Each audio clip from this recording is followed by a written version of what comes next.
Eto naman talagang malalagot daw. Kuya Romel, sino mang dapat managot? Ganyan ngayon ang paandar ng P-pop group na BINI. Matapos na formal lang magsampa ng kaso ang kampo nito ng kasong cybercrime sa ilang mga vloggers. Recently lang kasi ay inulan ng sari-saring post at paninira ang naturang grupo online, kaya agad naman itong inaksyonan. Sumobra na kasi ang mga ilang vloggers sa paninira at totoo nga namang hindi ito maganda at tama, aabot daw sa 5 o higit pa ang kakasuhan ng BINI. Tama. Ito yung friendship, di ba? Yung pinatiram sa mga street foods na sabi nila na yung iba parang hindi sila kumakain. Tayo naman, meron naman talaga mga ibang tao na hindi mahilig sa street foods, di ba? In-express yun na, ito yun, mga ganun-ganun, di ba? May parang gawa ganun-ganun sila. So, natira-tira sila na nega-nega. In-express, hindi nakita yung buong video, di ba? Mas may malala dyan. Oh. Di ba parang may iniintriga na meron daw isang miyembro na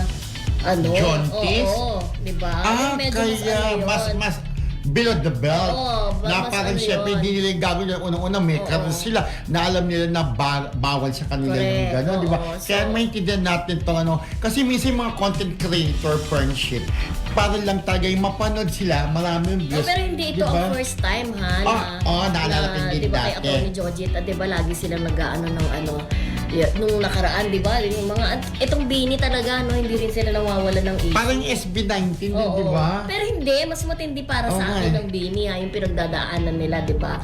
So, alam naman natin na sikat sila, very important sa kanila yung kanilang imahe. Correct. Kaya yung mga ganong malicious na balita na medyo may isang miyembro daw na may ganun issue. na buntis.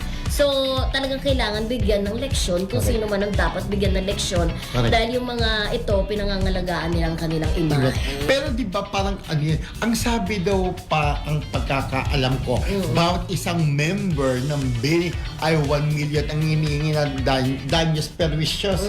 Di ba yung tawag, di ba? So, syempre tama ka, meron silang image sa pinaprotektan. Kasi yung iba, kung ano yung nababasa nila o napapanood o naririnig, yun yung pinaniniwalaan minsan ng mga tao, di ba?